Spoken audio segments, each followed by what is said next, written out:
Hello everyone, welcome to P coaching classes. कैसे हो आप सब? उम्मीद है बेटा सब लोग बहुत अच्छे हो गए, पढ़ाई वगैरह अच्छे से कर रहे होगे। तो प्यारे बच्चों, हम लोग पढ़ रहे हैं चैप्टर जिसका नाम है इकोसिस्टम। बेटा इस इकोसिस्टम चैप्टर में लास्ट क्लास में हमने क्या सीखा था? हमने बात करी थी कंपोनेंट ऑफ इकोसिस्टम के बारे में। आज की क्लास में हम लोग क्या बात करेंगे? आज की क्लास में हम लोग बात करेंगे बेटा बायोटिक कंपोनेंट के बारे में एंड प्रोडक्टिविटी के बारे में। ठीक है, हो सकता है लेक्चर थोड़ा सा लंबा हो जाए, बट हम लोग पेशेंस बना के रखेंगे और अच्छे से कवर अप करेंगे। देखो होता क्या है कि ये जो इकोसिस्टम वाला पार्ट है ना, ये मेन बायोलॉजी की स्ट्रीम से थोड़ा सा अलग है बेटा। ठीक है, तो थोड़ा सा अंडरस्टैंडिंग बनानी पड़ती है हमें। थोड़ा सा कुछ लोगों को अच्छा भी नहीं लगता है, कुछ लोगों को बड़ा इंटरेस्टिंग लगता है। ठीक है, तो क्योंकि हमारे इन्वायरमेंट की बात है इसलिए इसको सीखना भी जरूरी है। ठीक है, तो चलिए स्टार्ट करते हैं हम लोग अपनी आज की क्लास। तो आप लोग फटाक से हेडिंग लगाएंगे बेटा बायोटिक कंपोनेंट। क्या लिखेंगे बेटा? Biotic component. ठीक, सिंपल वर्ड में बायोटिक कंपोनेंट क्या होते हैं? देखो ये इकोसिस्टम के ऐसे कंपोनेंट है ना बेटा जिसमें लाइफ होती है, यानी ऐसा कंपोनेंट जो लिविंग होता है उसको हम क्या कहते हैं? उसको हम बायोटिक कंपोनेंट कहते हैं। तो क्या लिखेंगे बेटा? They are living component. They are living component of ecosystem. यानी ये इकोसिस्टम के कैसे कंपोनेंट है बेटा? लिविंग कंपोनेंट है। ठीक है, अब ध्यान से सुनेंगे बेटा, बायोटिक कंपोनेंट को हम तीन टाइप से डिवाइड कर सकते हैं। तो biotic component of the living of the ecosystem can be divided in 3 parts. कितने पार्ट में डिवाइड कर सकते हैं बेटा? 3 पार्ट में। तो यहां पर लिखते हैं बेटा the biotic component of ecosystem can be divided into 3 categories. कितनी कैटेगरीज में डिवाइड कर सकते हैं बेटा हम? 3 कैटेगरीज में। कौन कौन सी हैं वो 3 कैटेगरी? आइए देखते हैं। जो हमारी फर्स्ट कैटेगरी है उसको हम कहते हैं बेटा प्रोड्यूसर्स। क्या कहते हैं बेटा उनको? उनको हम कहते हैं प्रोड्यूसर्स। फर्स्ट कैटेगरी किसकी हो गई? प्रोड्यूसर्स की हो गई।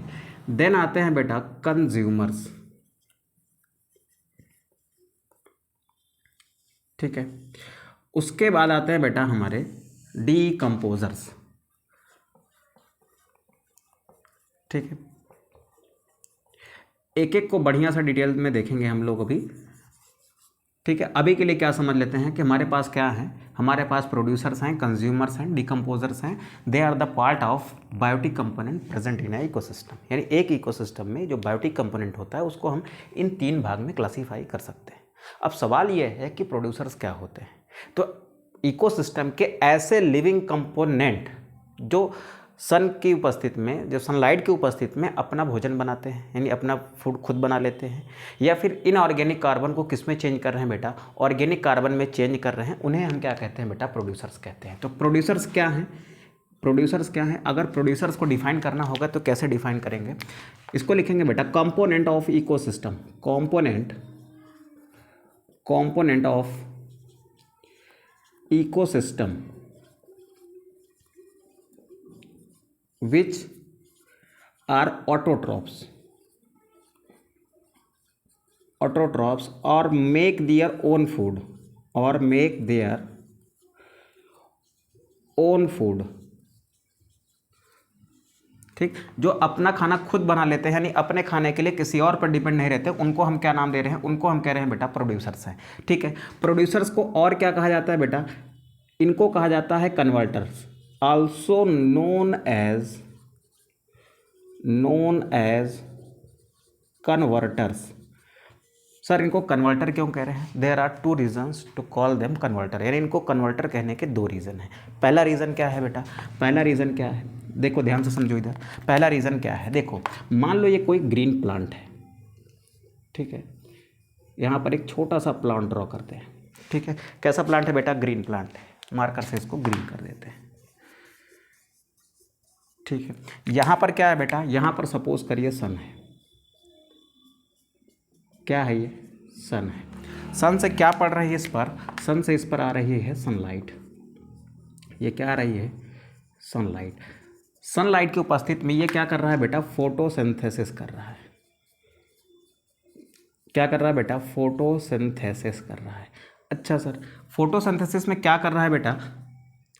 फोटोसिंथेसिस में आप कह सकते हो कि दो काम कर रहा है। पहला काम क्या कर रहा है बेटा, इट कन्वर्ट इनऑर्गेनिक कार्बन, ये इनऑर्गेनिक कार्बन को किस में चेंज कर रहा है बेटा, ऑर्गेनिक कार्बन में चेंज कर रहा है।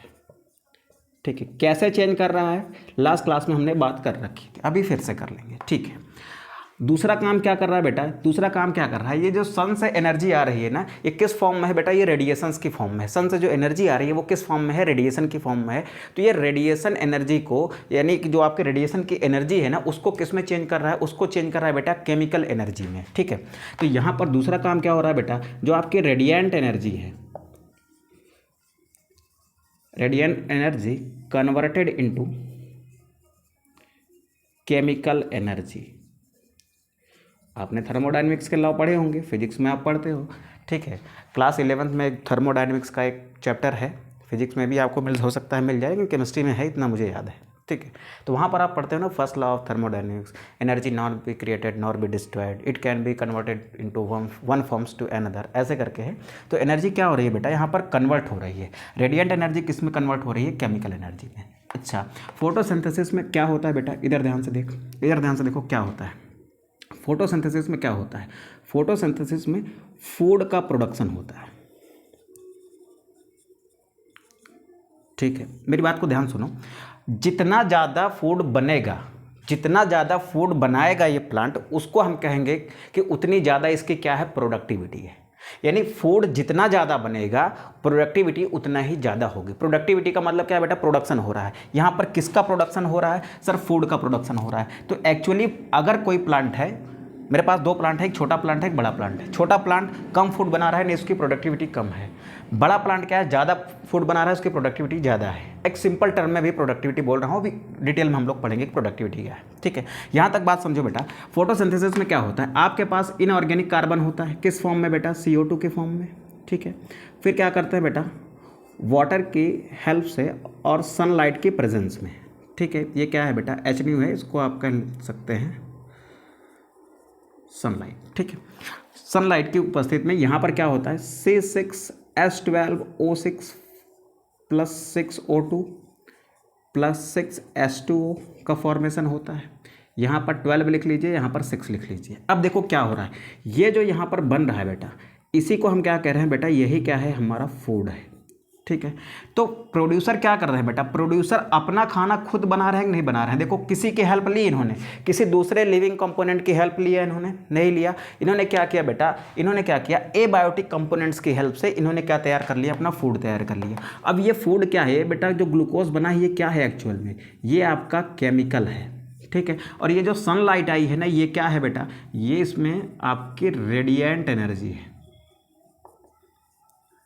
ठीक है, तो यहाँ पर क्या हो रहा है बेटा, यहाँ पर क्या हो रहा है कि रेडिएंट एनर्जी किस में चेंज हो रही है, केमिकल एनर्जी में चेंज हो रही है। यहाँ तक की बात आपको क्लियर है, तो हम फिर आगे बढ़ते हैं। ठीक है, अब हम लोग देखते हैं बेटा किसको, हम लोग देखते हैं किसको, हम लोग देखते हैं कंज्यूमर्स को।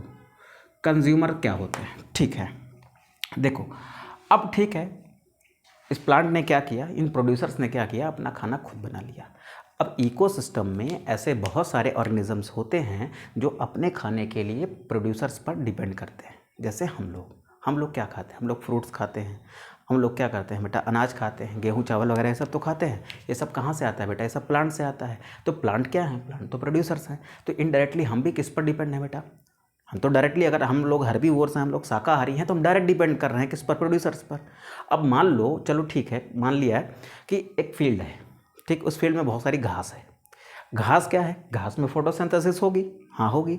घास में फूड बनेगा, हाँ सर बनेगा। अब उस घास को खाया किसने, एक बकरी ने। ठीक है, तो बकरी क्या है बेटा, बकरी क्या कर रही है, वो कंज्यूम कर रही है ना, बना बनाया फूड वो क्या कर रही है, कंज्यूम कर रही है। ठीक है, वो क्या करेगी, फूड को अपने अंदर खाएगी, इंजेस्ट करेगी, उसके बाद फिर उसको डाइजेस्ट करेगी। डाइजेस्ट करने का मतलब उसने एक बड़ा सा फूड पार्टिकल लिया, फिर इसको छोटा करेगी, छोटा करने के बाद फिर लास्ट में उससे क्या बनाएगी, उसका डाइजेशन, जब अपने फूड को अपने अंदर लेगी, फिर उसका डाइजेशन करेगी। डाइजेशन के बाद लास्ट में क्या बनाएगी, वो लास्ट में उससे ऑब्टेन करेगी ग्लूकोज को। ठीक है, बाद में जो सेल के अंदर जाके टूटेगा, टूटने के बाद उस बकरी को क्या देगा, एनर्जी देगा। बात समझ आई बेटा। तो यहाँ पर बकरी क्या कर रही है, बकरी बेटा किसको कंज्यूम कर रही है, वो कंज्यूम कर रही है प्रोड्यूसर्स को। ठीक है, तो जब कोई, देखो ये क्या है, प्रोड्यूसर्स भी क्या है, लिविंग ऑर्गेनिजम्स हैं, कंज्यूमर भी क्या है, बकरी भी क्या है, एक लिविंग ऑर्गेनिज्म। तो जब कोई लिविंग ऑर्गेनिज्म किसी दूसरे लिविंग ऑर्गेनिजम्स को खाता है, ठीक है, अपने फूड के लिए जब भी कोई किसी दूसरे लिविंग ऑर्गेनिज्म पर डिपेंड करता है ना, उसे हम क्या कहते हैं बेटा, दैट इज कंज्यूमर। तो कंज्यूमर क्या है, कंज्यूमर क्या है, इसको क्या लिखेंगे बेटा, it is component of ecosystem, it is component of ecosystem which depend on other organism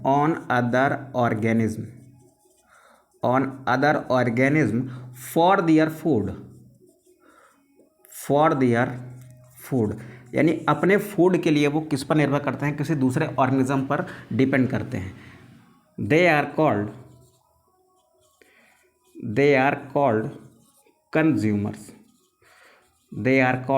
consumers. उन्हें आप क्या कहते हैं बेटा, उन्हें आप कंज्यूमर कहते हो। अच्छा ठीक है सर, कंज्यूमर को और क्या कहा जाता है बेटा, और क्या कहा जाता है, ये तो अपना खाना खुद बना रहे थे, तो इनको हम क्या कह सकते हैं, प्रोड्यूसर्स को हम ऑटोट्रॉप्स भी कह सकते हैं। क्या कह सकते हैं बेटा, दे आर कॉल्ड ऑटोट्रॉप्स।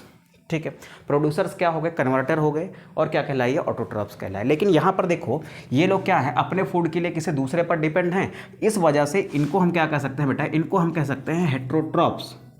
ठीक है, तो they are also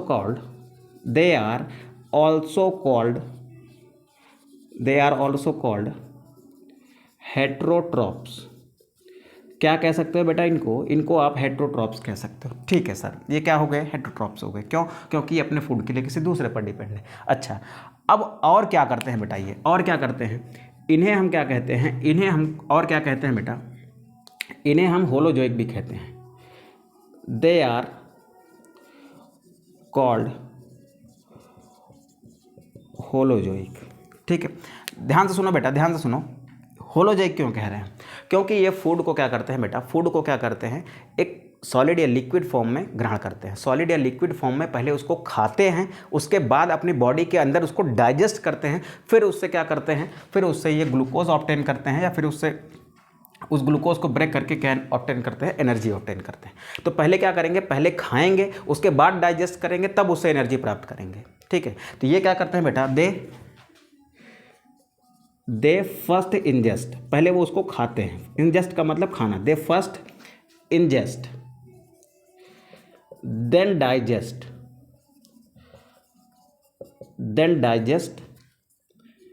and obtain energy. ठीक है, अब ध्यान से सुनेंगे बेटा, अब ध्यान सुनेंगे, उसके बाद आते हैं बेटा डीकम्पोजर्स। अब डीकम्पोजर्स क्या है, डीकम्पोजर्स क्या हैं, चलो, प्रोड्यूसर्स वो हो गए जो अपना खाना खुद बना रहे हैं, कंज्यूमर वो हो गए जो अपने खाने के लिए किसी और पर डिपेंड कर रहे हैं। ठीक है, उसके बाद क्या आते हैं बेटा, उसके बाद आते हैं डीकम्पोजर्स। अब ये डीकम्पोजर्स क्या हैं, देखो, जब भी कोई प्रोड्यूसर या कंज्यूमर यानी कोई भी प्लांट या कोई एनिमल जब मर जाता है तो उसकी बॉडी को डीकम्पोज करने वाले जो ऑर्गेनिजम्स होते हैं उनको हम क्या कहते हैं बेटा, डीकम्पोजर्स कहते हैं। यानी ये प्रोड्यूसर्स और कंज्यूमर जब डेड हो जाएंगे तो उनकी बॉडी को, जो किस फॉर्म में है, अभी ऑर्गेनिक कार्बन जिनमें है, उसको ये क्या करते हैं बेटा, डीकम्पोज करके उससे क्या बनवाते हैं, उससे बनवाते हैं इनऑर्गेनिक कार्बन। अभी मैंने लास्ट क्लास में आपको बताया था। ठीक है, जब हम लोग पॉन्ड इकोसिस्टम देख रहे थे तब। तो डीकम्पोजर क्या है बेटा, दे आर लिविंग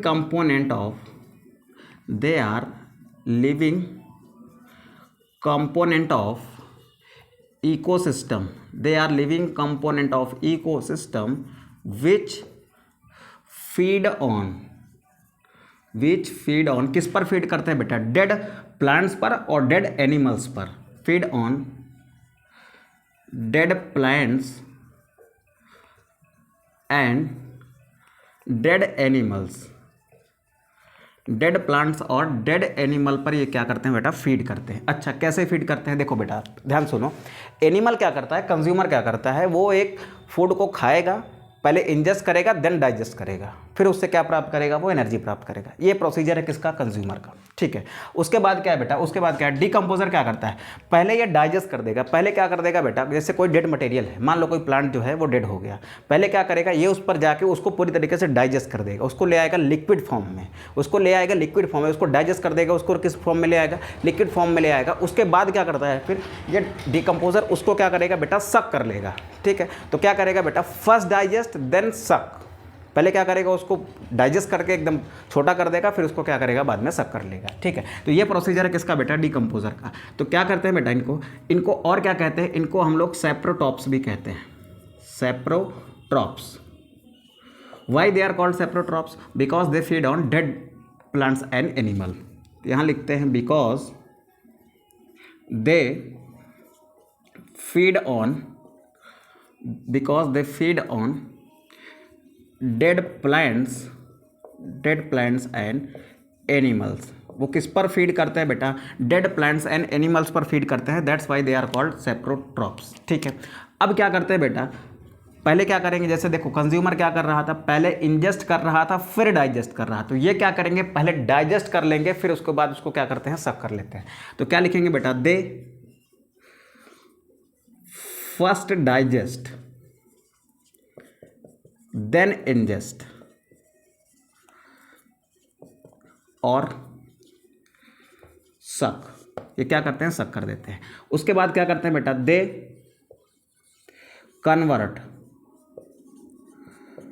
कन्वर्ट और decompose the organic material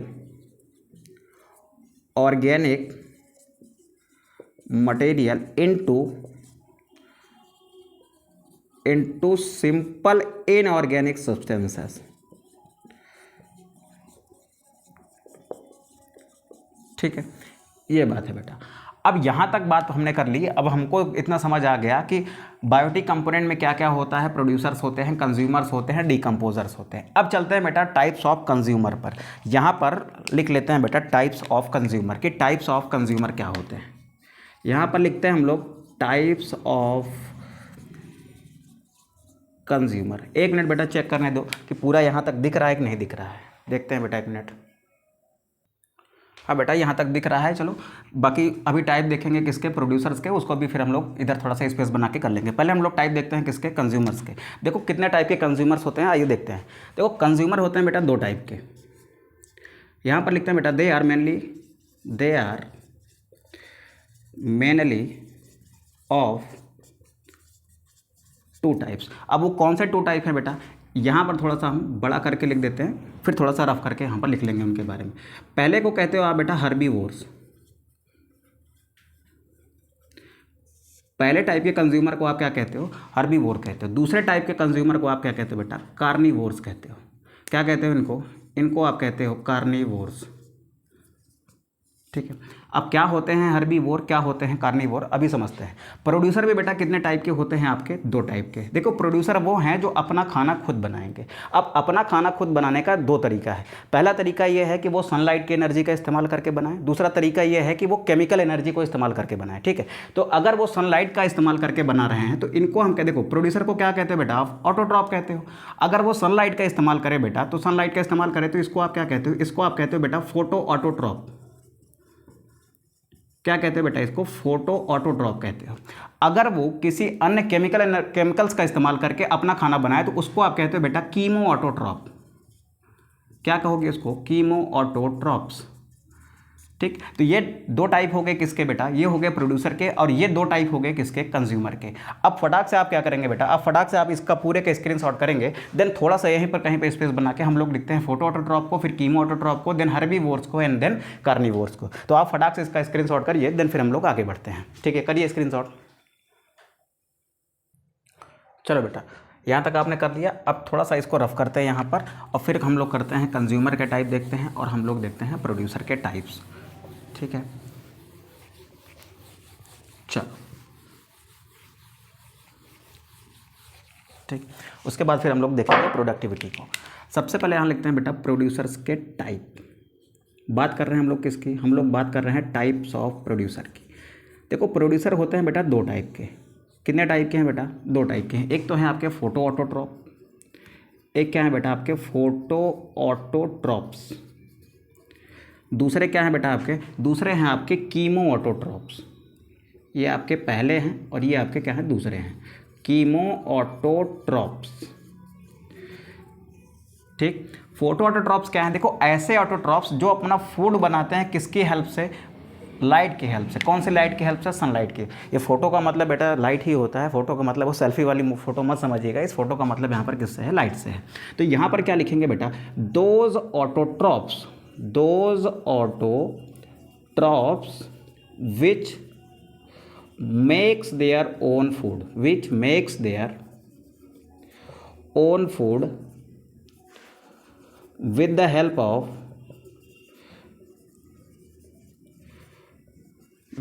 of light are called photoautotrophs. What are the examples of photoautotrophs? इसके लिखते हैं बेटा हम लोग कुछ एग्जाम्पल्स। ठीक, एग्जाम्पल नंबर 1, पहला एग्जाम्पल है बेटा इसका पर्पल सल्फर बैक्टीरिया। ठीक है, दूसरा एग्जाम्पल लेते हैं इसका बेटा ग्रीन सल्फर बैक्टीरिया। ठीक है, थर्ड एग्जाम्पल लेते हैं बेटा इसका साइनोबैक्टीरिया। ठीक, फोर्थ एग्जाम्पल लेते हैं बेटा इसका हम लोग यूग्लिनॉइड्स। क्लास 11th में आपने पढ़ा होगा बेटा प्लांट किंगडम, वहाँ पर ये सारी चीज़ें हैं, या फिर वहाँ पर प्लांट किंगडम में आपने बैक्टीरिया के बारे में पढ़ा होगा। फिर जहाँ पर आप देखते हो 5 किंगडम सिस्टम, वहाँ पर आपने इस मोनेरा के बारे में भी पढ़ा होगा, तो वहाँ पर प्रोटोजोआ के बारे में पढ़ा होगा। ठीक है, और जहाँ पर आपने प्रोटोजोआ को देखा होगा, यूग्लिनॉइड्स को देखा होगा, डायनोफ्लैजिलेट्स को देखा होगा, ये सारी चीज़ें 11th में है, उसके बारे में अभी नहीं आते हैं उतना डीप में। यहाँ पर कुछ चीज़ें हैं जो एज एग्जाम्पल हम लिख लेते हैं। 4 हो गया, 5 लिख लेते बेटा है यहाँ पर डायनोफ्लैजिलेट्स, 6 लिख लेते हैं यहाँ पर chrysophytes,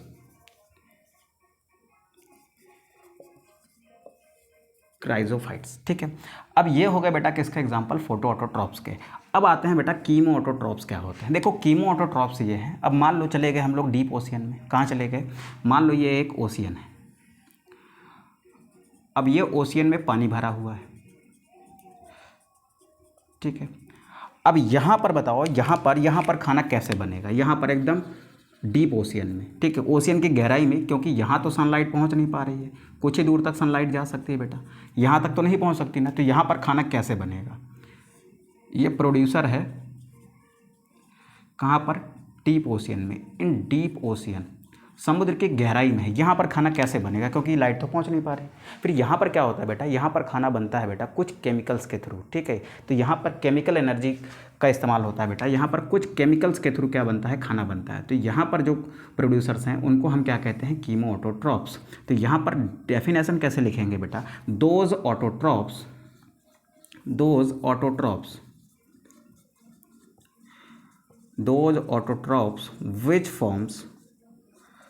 which forms their food with the help of some chemicals are called chemoautotrophs। ठीक है, अब इसके एग्जाम्पल देखो बेटा, एग्जाम्पल लिखते हैं किसके? कीमो ऑटोट्रॉप के। ठीक है, हम लोग बात करेंगे किसकी? हम लोग बात करेंगे कीमो ऑटोट्रॉप के एग्जाम्पल की। ठीक है, तो इसके एग्जाम्पल क्या हो गए बेटा? इसके एग्जाम्पल हो गए कुछ सल्फर बैक्टीरिया। क्या हो गए? कुछ सल्फर बैक्टीरिया हो गए। ठीक है, पहले एग्जाम्पल। सेकेंड एग्जाम्पल क्या हो गए? हमारे कुछ आयरन बैक्टीरिया हो गए।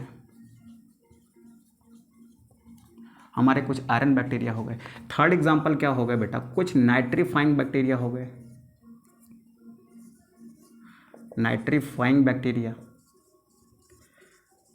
ठीक, और हमारा फोर्थ एग्जाम्पल क्या है बेटा? फोर्थ एग्जाम्पल है कुछ हाइड्रोजन बैक्टीरिया। ठीक है, they are classical example of chemoautotrophs. तो ये बात हो गई बेटा किसके, प्रोड्यूसर्स के। अब हम लोग चलते हैं कहाँ पर, कंज्यूमर के। कंज्यूमर के दो टाइप देखे थे, हर्बीवोर्स एंड कार्निवोर्स। तो यहाँ पर क्या लिखते हैं बेटा, यहाँ पर हेडिंग डालते हैं छोटी सी, टाइप्स ऑफ कंज्यूमर्स। हम बात करेंगे बेटा किसके बारे में, हम बात करेंगे कंज्यूमर्स के बारे में। कंज्यूमर कितने टाइप के होते हैं सर, दो टाइप के होते हैं। कौन कौन से बेटा, एक को आप कहते हो हर्बीवोर्स,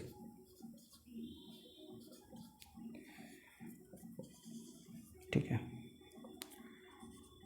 हर्बीवोर्स, और एक होते हैं आपके carnivores,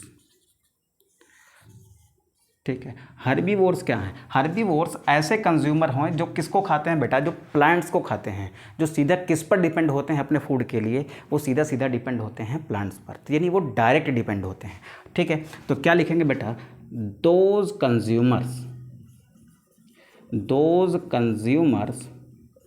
which feed on plants and other producers are called herbivores, ठीक है। एक तरीके से ये भी कह सकते हैं ना कि ये प्लांट पर कैसे डिपेंड है बेटा, डायरेक्ट डिपेंड है। तो यहाँ पर एक लाइन छोटी सी लिख लेते हैं, direct depend on plants. Carnivores क्या है बेटा, कार्निवोर्स वो है ना जो हर्बीवोर्स को खाते हैं, जैसे आप शेर को देख लीजिए, जैसे आप कुत्ते को देख लीजिए, जैसे आप बिल्ली को देख लीजिए, ये सब क्या है बेटा, कार्निवोर्स हैं। क्यों, क्योंकि ये किसको खाते हैं, हर्बीवोर्स को खाते हैं। तो जो शाकाहारी जीवों को खाएंगे उनको हम मांसाहारी कहते हैं। हर्बीवोर्स क्या है, शाकाहारी हैं, कार्निवोर्स क्या है बेटा, मांसाहारी हैं, ठीक है। तो ये क्या है बेटा, they are consumers which feed on herbivores,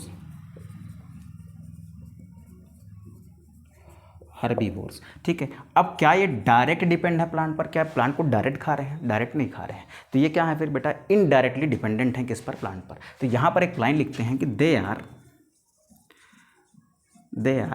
indirectly depend on plants. ये किस पर डिपेंड करते हैं बेटा, इनडायरेक्टली डिपेंड करते हैं प्लांट पर। और हर्बीवोर वो हैं जो डायरेक्ट डिपेंड करते हैं किस पर बेटा, प्लांट्स पर।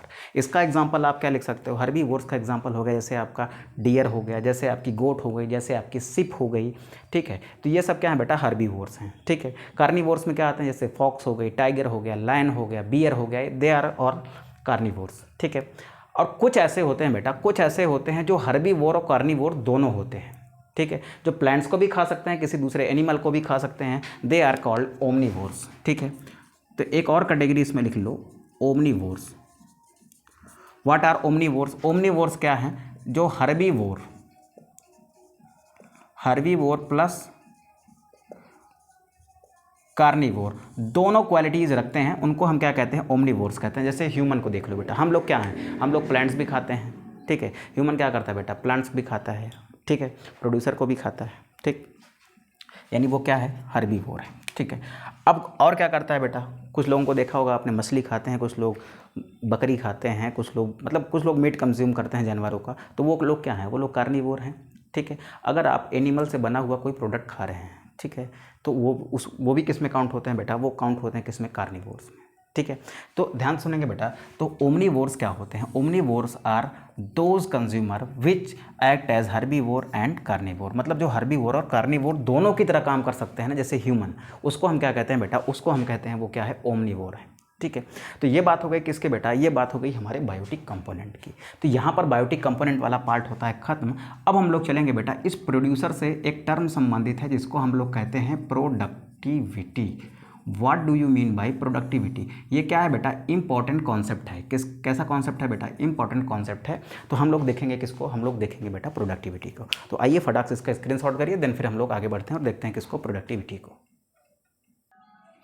चलो बेटा आगे देखते हैं, इसको रफ करते हैं फटाक से, फिर आगे देखते हैं। अब चलते हैं हम लोग अपने टॉपिक प्रोडक्टिविटी पर।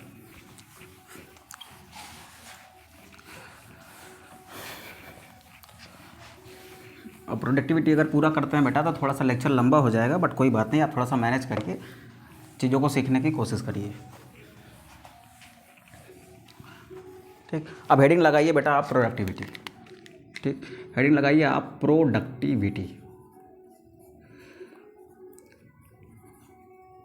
हम लोग देखते हैं बेटा कि प्रोडक्टिविटी क्या होती है। सबसे पहले मान लेते हैं बेटा ये क्या है, हमारा एक इकोसिस्टम है।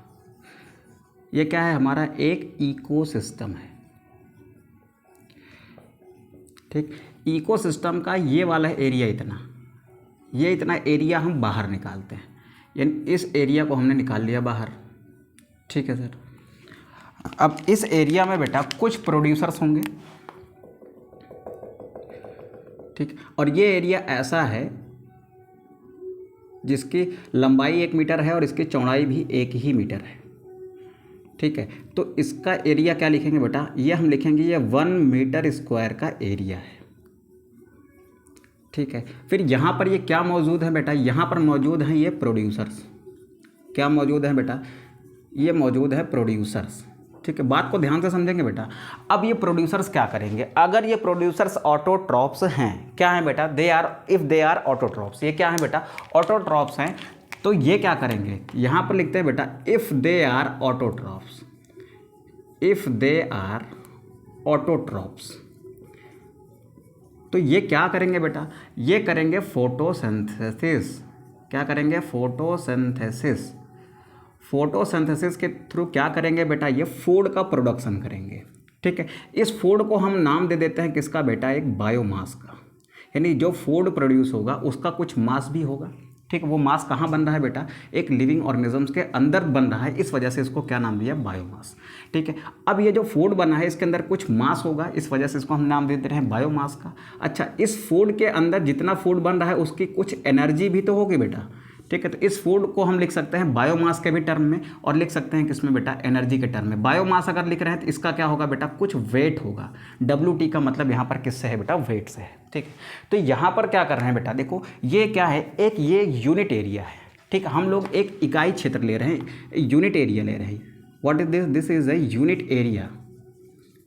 ठीक, इस यूनिट एरिया में हम लोग देख रहे हैं 1 ईयर में, यानी 1 साल में।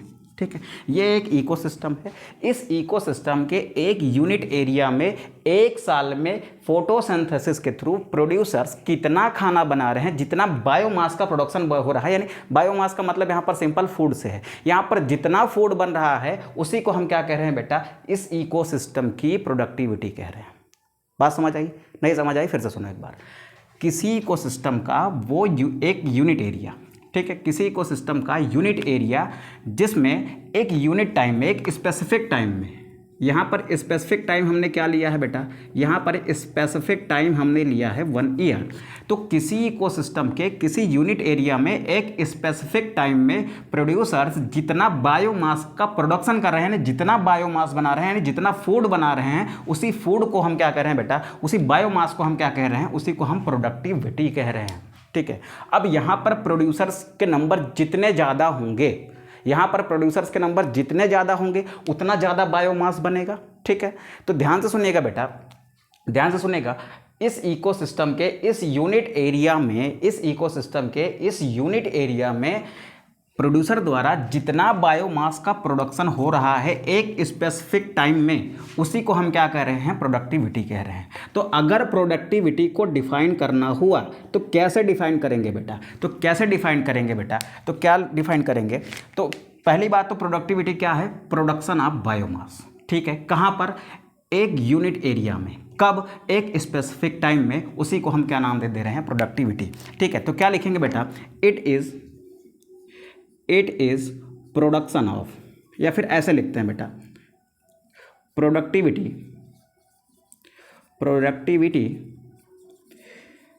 Is production of biomass in per unit area in a specific time, उसी को हम क्या कह रहे हैं बेटा, प्रोडक्टिविटी कह रहे हैं। प्रोडक्टिविटी क्या है, production of biomass in per unit area, एक यूनिट एरिया में, एक स्पेसिफिक टाइम में, एक किसी इकोसिस्टम में, किसी पर यूनिट एरिया में, एक स्पेसिफिक टाइम में जितना बायोमास का प्रोडक्शन होता है। बायोमास का सेंस किससे है बेटा, यहाँ पर फूड से है। ठीक है। अब इस बायोमास को हम कितने टर्म में देख सकते हैं, तो this biomass can be seen in 2 term. इसको हम रिप्रेजेंट कर सकते हैं कितने टर्म बेटा, 2 टर्म में। एक तो हम ये देख रहे हैं कि इसका वेट कितना है, जितना बायोमास बना उसका वेट कितना है, तो किस में देख सकते हैं बेटा, in terms of weight.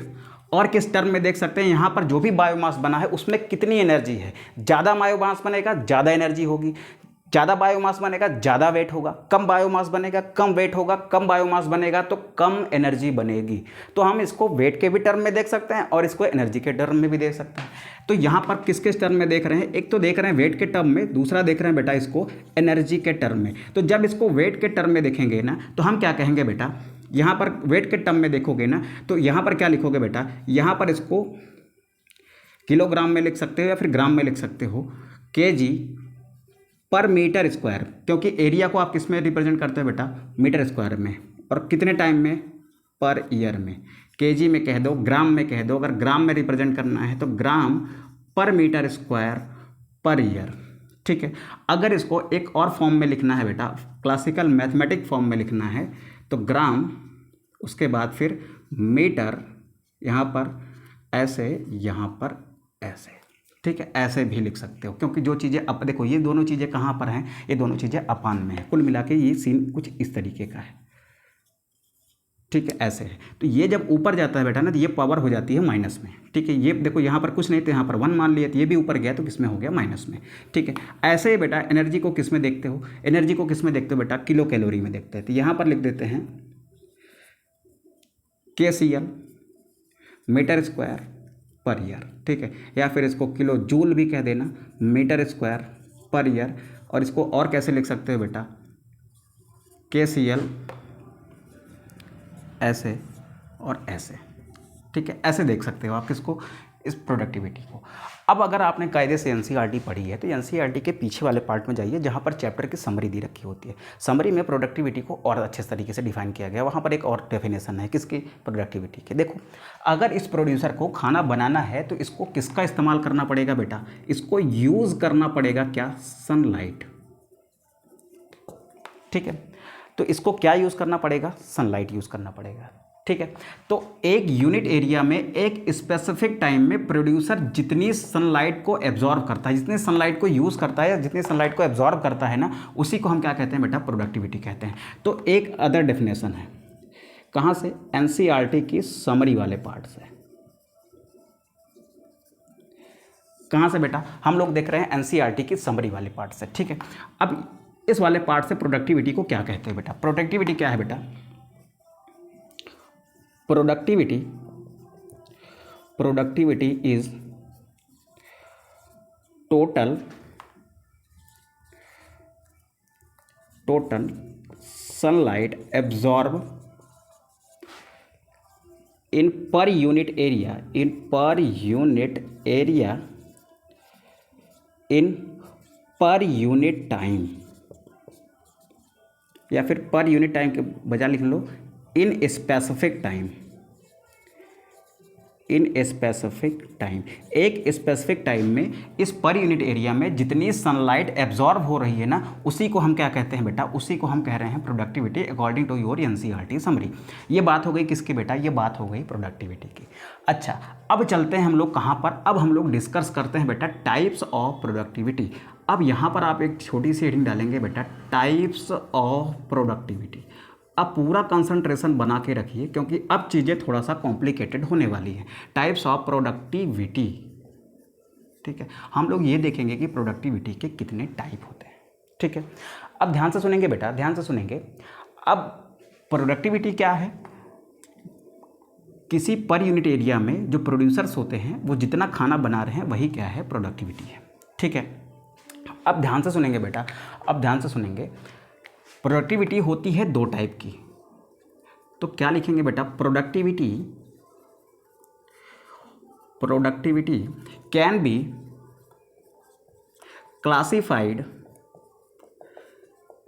classified into 2 categories. कितने कैटेगरीज में क्लासीफाई कर सकते हैं बेटा इसको, 2 कैटेगरी में। ठीक है, एक यहाँ पर लिखते हैं हम लोग प्राइमरी प्रोडक्टिविटी,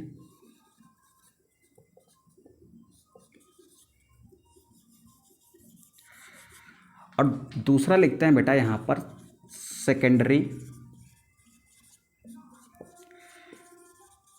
प्रोडक्टिविटी। ठीक है, बायोमास जो बन रहा है प्रोड्यूसर्स द्वारा, बायोमास जो प्रोड्यूसर्स द्वारा बन रहा है पर यूनिट एरिया में एक स्पेसिफिक टाइम में, उसको हम कहते हैं बेटा प्राइमरी प्रोडक्टिविटी। यानी एक प्रोड्यूसर एक पर यूनिट एरिया में एक स्पेसिफिक टाइम में जितना बायोमास बना रहा है, यानी जितना खाना बना रहा है, उसको हम क्या कहेंगे, उसको हम कहेंगे प्राइमरी प्रोडक्टिविटी। ठीक है, तो यहाँ पर प्राइमरी प्रोडक्टिविटी क्या है बेटा, it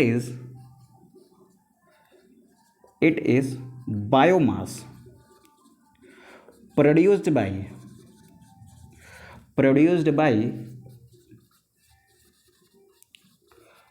producers in per unit area in a specific time, एक स्पेसिफिक टाइम में एक प्रोड्यूसर जितना बायोमास बना रहा है, उसको हम क्या कह रहे हैं बेटा, प्राइमरी प्रोडक्टिविटी कह रहे हैं। यानी ये जो भी डेफिनेशन लिखी, ये एक्चुअल में क्या है, प्राइमरी प्रोडक्टिविटी की डेफिनेशन है।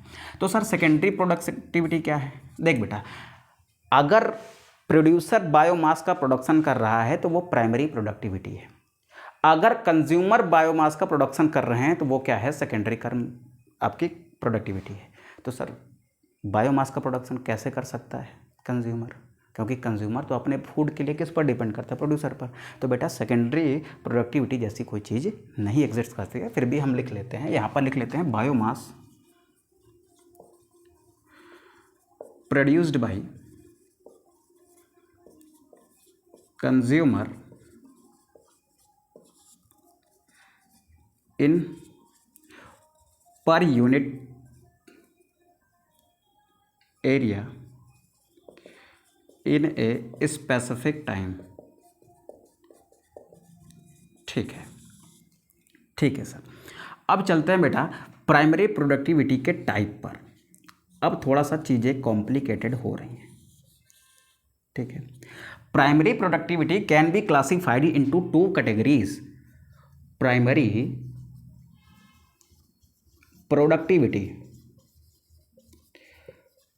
productivity can be classified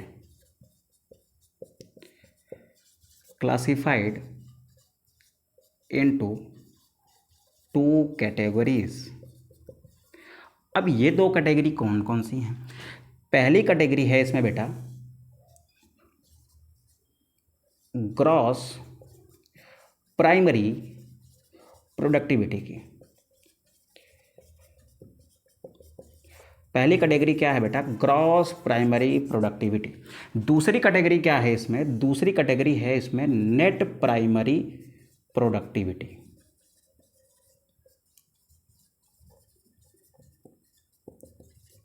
ठीक है, अब इन दोनों टर्म को शॉर्ट फॉर्म में क्या क्या लिख सकते हैं, इसको हम लिख सकते हैं बेटा GPP यानी ग्रॉस प्राइमरी प्रोडक्टिविटी। इसको लिख सकते हैं बेटा NPP। अब ये GPP एंड NPP क्या है, आइए समझते हैं। देखो सपोज करो बेटा, सपोज करो मेरे पास क्या है, ये एक यूनिट एरिया है, एक इकोसिस्टम का क्या है, ये यूनिट एरिया है। इस यूनिट एरिया को मैंने मान लिया ये 1 मीटर स्क्वायर का एरिया है। यहाँ पर क्या है, यहाँ पर मान लो कुछ ग्रास है। ग्रास क्या होती है बेटा, ये प्रोड्यूसर है, यानी फोटोसिंथेसिस के थ्रू क्या करेंगे, अपना खाना बनाएंगे। ठीक है, अब ध्यान से सुनिएगा बेटा, ध्यान से सुनिएगा। यहाँ पर क्या है, यहाँ पर एक रैबिट है। क्या है, एक रैबिट है। रैबिट क्या करता है, इस घास को खा सकता है। ठीक है, तो घास क्या है, यहाँ पर ये प्रोड्यूसर है, रैबिट इसको खा रहा है, तो ये क्या है बेटा, कंज्यूमर है। ठीक है, अब देखो ग्रॉस प्राइमरी प्रोडक्टिविटी क्या होती है, ग्रॉस प्राइमरी प्रोडक्टिविटी क्या होती है, थोड़ा सा समझने की कोशिश करते हैं। देखो ये जो प्रोड्यूसर है, ये प्रोड्यूसर जितना खाना बनाएगा, द टोटल प्रोडक्टिविटी, देखो जब ये आपका ग्रास है, ये फोटोसिंथेसिस करेगा, ये प्रोड्यूसर फोटोसिंथेसिस करेगा, तो ये जितना खाना बनाएगा, टोटल जितना बायोमास बनाएगा, यानी टोटल जितना खाना बनाएगा, उसको हम कहेंगे ग्रॉस प्राइमरी प्रोडक्टिविटी। तो क्या है बेटा ग्रॉस प्राइमरी प्रोडक्टिविटी? किसी प्रोड्यूसर द्वारा पर यूनिट एरिया में एक स्पेसिफिक टाइम में टोटल जितना खाना बनाया जाएगा, उसको हम क्या कहेंगे? उसको हम कहेंगे ग्रॉस प्राइमरी प्रोडक्टिविटी। ठीक है, अब ध्यान से सुनेंगे बेटा, अब ध्यान से सुनेंगे। ठीक है, ये क्या है बेटा?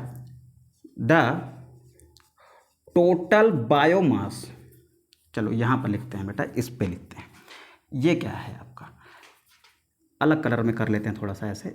The total biomass produced by producer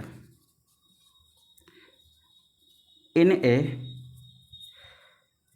पर यूनिट एरिया, ऐसे लिख लो, in per unit area in specific time,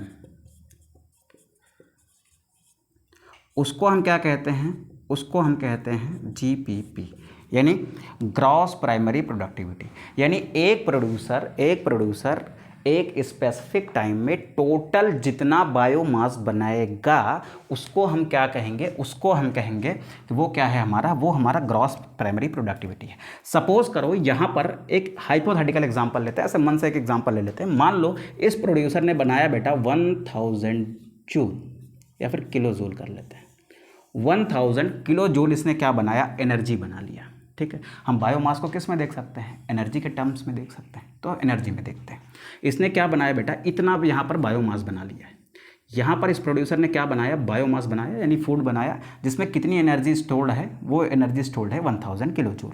अब ध्यान से सुनेंगे बेटा, अब ध्यान सुनेंगे। क्या इस प्रोड्यूसर के अंदर, ये भी तो लिविंग ऑर्गेनिज्म है, क्या इस प्रोड्यूसर के अंदर कुछ मेटाबॉलिक प्रोसेस चल रही होगी? क्या इसके अंदर खुद के अंदर कुछ रिएक्शंस चल रही होंगी, कुछ प्रोसेसेस, लाइफ प्रोसेसेस चल रही होंगी, यानी कुछ ऐसी प्रक्रियाएं चल रही होती हैं जो हमारे जीवन के लिए आवश्यक होती हैं, उनको हम कह रहे हैं बेटा लाइफ प्रोसेस। क्या इसके अंदर रेस्पिरेशन चल रहा होगा? प्रोड्यूसर है, लिविंग ऑर्गेनिज्म है, रेस्पिरेशन चल रहा होगा।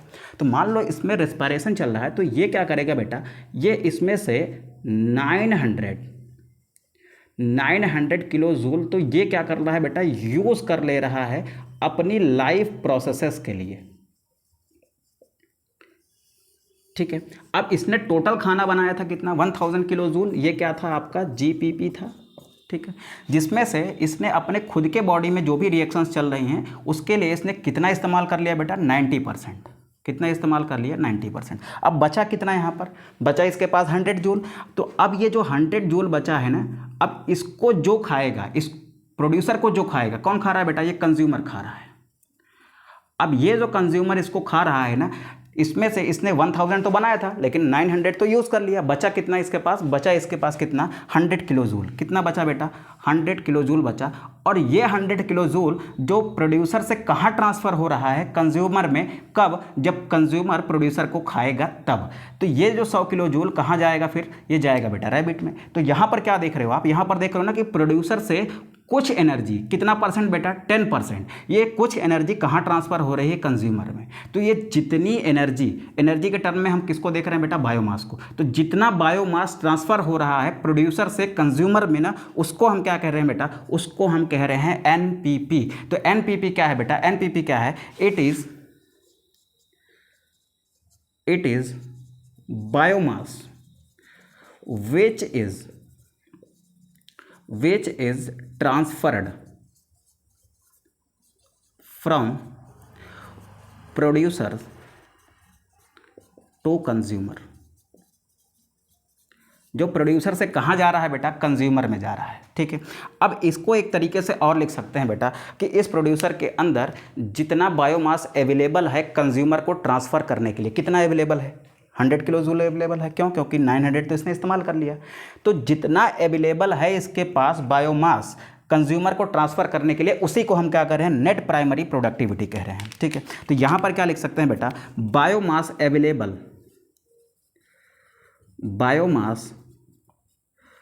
अवेलेबल फॉर कंज्यूमर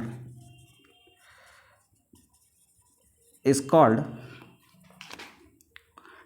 NPP यानी नेट प्राइमरी प्रोडक्टिविटी। ठीक है, अब NPP कैसे निकालेंगे बेटा? GPP क्या था? GPP टोटल बायोमास प्रोडक्शन था, किसके द्वारा? प्रोड्यूसर के द्वारा। प्रोड्यूसर जितना बायोमास बनाएगा टोटल, उसको हमने GPP कह दिया। अब उसमें से उसने क्या किया बेटा? उसमें से उसने क्या किया? उसमें से उसने अपने लाइफ प्रोसेस के लिए कुछ यूज़ कर लिया, यानी उसमें से कुछ माइनस हो गई। अब जो कुछ भी बचेगी ना, वो क्या होगी? वो होगी NPP। तो ये R क्या है बेटा? R को हम क्या कहते हैं बेटा? इसको हम लोग कहते हैं रेस्पिरेटरी लॉस। क्या कह रहे हैं? रेस्पिरेटरी लॉस कह रहे हैं। ठीक है, तो GPP क्या है? ये हो गया। इसमें से जो उसने अपनी लाइफ प्रोसेस के लिए यूज़ किया, यानी दिस वन इज R, यानी ये निकल गई। अब बची कितनी? अब बची उसके पास 100 किलो जूल, जो ट्रांसफ़र हो रही है कहाँ पर? जो ट्रांसफ़र हो रही है कंज्यूमर में। ठीक है, तो ये कॉन्सेप्ट आप याद रखेंगे बेटा। This is the very important concept from the productivity topic. आप इसको याद रखेंगे क्योंकि ये चीज़ें बहुत कॉम्प्लेक्स होती हैं। आपको ये नहीं समझ आता कि क्या होती है GPP एंड क्या होती है NPP। मेरी बात समझ पाए? जितना खाना एक प्रोड्यूसर बनाएगा उसको हम कहें, टोटल जितना खाना बना रहा है उसको हम कह रहे हैं कि वो क्या है? GPP है। अब जो भी खाना बन रहा है उसको हम दो टर्म में देख सकते हैं। उसको हम देख सकते हैं किन किन टर्म में? उनको हम वेट के टर्म में देख सकते हैं, उनको एनर्जी के टर्म में देख सकते हैं। तो टोटल जो यहाँ पर बायोमास बना, यानी टोटल जो खाना बना, उसको मैंने किस में देखा? उसको मैंने देखा एनर्जी के टर्म में। तो वो कितना था? वो था 1000 किलो जूल। ये मैंने एक हाइपोथेटिकल एग्जाम्पल लिया है, ठीक, कोई एग्जैक्ट नहीं है बेटा ये। इसमें से क्या करता है ये जो प्रोड्यूसर है भाई, इसके अंदर भी तो कुछ लाइफ प्रोसेस चल रही होंगी, ये भी तो लिविंग है ना। तो इसके अंदर जो भी लाइफ प्रोसेस चल रही है उनके लिए उसने इस एनर्जी में से कुछ एनर्जी यूज़ कर ली। तो कितनी यूज़ कर लेता है बेटा? 90% वो यूज़ ही कर लेता है। ठीक है, बचा कितना उसके पास? बचा उसके पास कितना? 100 किलो जूल। तो ये 100 किलो जूल वो एनर्जी है ना जो कंज्यूमर को ट्रांसफ़र की जा सकती है, यानी कंज्यूमर को ट्रांसफ़र करने योग्य इसमें कितना बायोमास बचा है? तो सर आंसर है उसका 10 किलो जूल। तो ये 10 किलो जूल क्या कहलाएगा बेटा? This is your NPP। NPP क्या है कि जितना बायोमास कंज्यूमर को ट्रांसफ़र हो सकता है, ठीक है, उसको हम क्या कहते हैं बेटा? यहाँ पर लिखा biomass available for consumer is called NPP। ठीक है, उसको हम क्या कह रहे हैं? उसको हम NPP कह रहे हैं। तो आई होप आपको GPP एंड NPP का कॉन्सेप्ट क्लियर हो गया होगा। अगर ये क्लियर हो गया है बेटा ना, तो फिर थोड़ा सा हम आगे बढ़ते हैं। फिर हम लोग कंज्यूम, ये थोड़ा सा एक NCERT की एक लाइन है कि साइंटिस्ट जो है ना उन्होंने क्या किया? उन्होंने जो टोटल बायोस्फीयर है, यानी हमारा जो पूरा अर्थ है ना, पूरे अर्थ की क्या उन्होंने कैलकुलेट की बेटा? GPP कैलकुलेट की। ठीक है, अर्थ में उन्होंने देखा कि हमारी टोटल अर्थ पर हमारे कितना जो है वो बायोमास का प्रोडक्शन हो रहा है। ठीक है, तो ये सारी चीज़ें बेटा हम लोग अभी समझेंगे। फिलहाल के लिए आप इसका स्क्रीनशॉट करिए, देन हम लोग फिर आगे बढ़ते हैं और फिर हम लोग थोड़ा सा ISR वगैरह थोड़ा सा समझने की कोशिश करेंगे कि वो क्या होता है। ठीक है, तो आप फटाक से इसका क्या करेंगे बेटा? स्क्रीनशॉट करेंगे, देन फिर हम लोग आगे बढ़ेंगे। एक मिनट बेटा, ये नीचे वाला दिख नहीं रहा है। ये 1000 किलो जूल जो है ना, ये क्या है आपकी? ये जो 1000 लिखा है ना, ये क्या है आपकी? GPP है, यानी टोटल प्रोडक्शन है। ठीक है, अब स्क्रीनशॉट कर लीजिए इसका फटाक से। तो चलो बेटा थोड़ा सा आगे बढ़ते हैं, इसको रफ करते हैं, फिर थोड़ा सा आगे बढ़ते हैं। हाँ,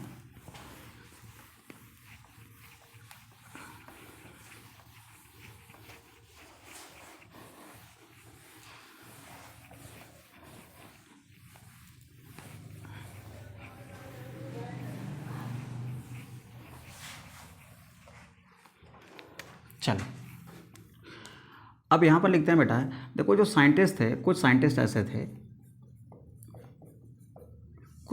ऐसे थे जिन्होंने कैलकुलेटेड ग्लोबल प्रोडक्टिविटी। वो क्या कैलकुलेट कर रहे हैं बेटा? ग्लोबल प्रोडक्टिविटी, यानी पूरे अर्थ की प्रोडक्टिविटी को कैलकुलेट कर रहे हैं।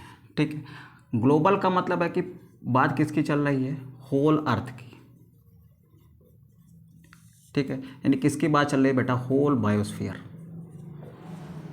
पूरे बायोस्फीयर की बात चल रही है कि पूरे अर्थ की प्रोडक्टिविटी कितनी है। ठीक है, अब बात कैसे चल रही है बेटा? ये जो ग्लोबल प्रोडक्टिविटी है ना, ये कैसी है बेटा? ये एनुअल ग्लोबल प्रोडक्टिविटी है, एनुअल ग्लोबल प्रोडक्टिविटी। ठीक है, अगर बेटा हम बात कर रहे हैं एनुअल की, तो एनुअल में क्या करेंगे बेटा? एनुअल में हम लेंगे किसको? 1 ईयर को, यानी बात किसकी चल रही है बेटा? ईयर की चल रही है, तो हम यहाँ पर ईयर को नहीं लिखते हैं। ठीक है, और बात चल रही है बेटा ग्लोबल की, तो हम यूनिट एरिया को नहीं ले रहे हैं, हम ले रहे हैं किसको बेटा? पूरी अर्थ को। तो जब साइंटिस्टों ने कैलकुलेट करी ग्लोबल प्रोडक्टिविटी या फिर एनुअल ग्लोबल प्रोडक्टिविटी, तो वो कितनी निकल के आई? वो निकल के आई सर 170 बिलियन टन्स। कितनी निकल के आई बेटा? 170 बिलियन टन्स। ठीक है, पर मीटर स्क्वायर पर ईयर नहीं लिख सकते हैं, क्योंकि हम मीटर की बजाय हम क्या ले रहे हैं? पूरी अर्थ को ले रहे हैं, यानी एरिया किसका ले रहे हैं? पूरी अर्थ का ले रहे हैं। टाइम कितना ले रहे हैं बेटा? यहाँ पर एनुअल लिख दिया था, यानी 1 ईयर की बात कर रहे हैं। तो यहाँ पर ये जो टन में लिखा है ना, अब जो आपकी प्रोडक्टिविटी है उसको हम किस में दिखा रहे हैं? एनर्जी में ना दिखाकर हम किस में ले रहे हैं बेटा? हम उसको ले रहे हैं किस में? वेट में। तभी यहाँ पर हमने क्या लिख रखा है? टन लिख रखा है। ठीक है, अब आपको पता है, हमने देखा है टाइप्स ऑफ इकोसिस्टम में, तो हम बात करते हैं बेटा किसकी? हम बात करते हैं टेरेस्ट्रियल इकोसिस्टम की, यानी लैंड इकोसिस्टम की। हम बात करते हैं एक्वाटिक इकोसिस्टम की, यानी वाटर इकोसिस्टम की। ठीक है, तो अब अगर आपसे कोई पूछे कि कौन सा इकोसिस्टम ऐसा है जहाँ पर प्रोडक्टिविटी ज़्यादा है, ठीक है, अब पहले एक छोटा सा कॉन्सेप्ट समझते हैं। ये क्या है? हमारी मान लो अर्थ है। ठीक है, अर्थ में क्या है बेटा? अर्थ में 70% क्या है? पानी है। 70% क्या है? 70% वाटर है, यानी 70% क्या है? ओशियन है। ठीक है, 30% क्या है इसमें? ये 30% क्या है? ये 30% लैंड है। इसको हम मान लेते हैं ये क्या है? हमारा लैंड इकोसिस्टम है। लैंड इकोसिस्टम में जितने भी आपके टेरेस्ट्रियल इकोसिस्टम है वो सब आ जाएंगे। टेरेस्ट्रियल इकोसिस्टम सब आ जाएंगे। वाटर है, यानी इसमें जितने भी आपके एक्वेटिक इकोसिस्टम है वो सब आ जाएंगे।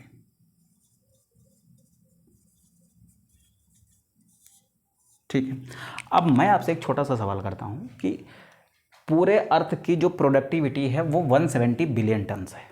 ठीक है, अब मैं आपसे बात करूं कि इस 170 बिलियन टन्स में अगर हम देखें तो प्रोडक्टिविटी ज़्यादा किसकी होगी? ज़्यादा कंट्रीब्यूशन किसका होगा?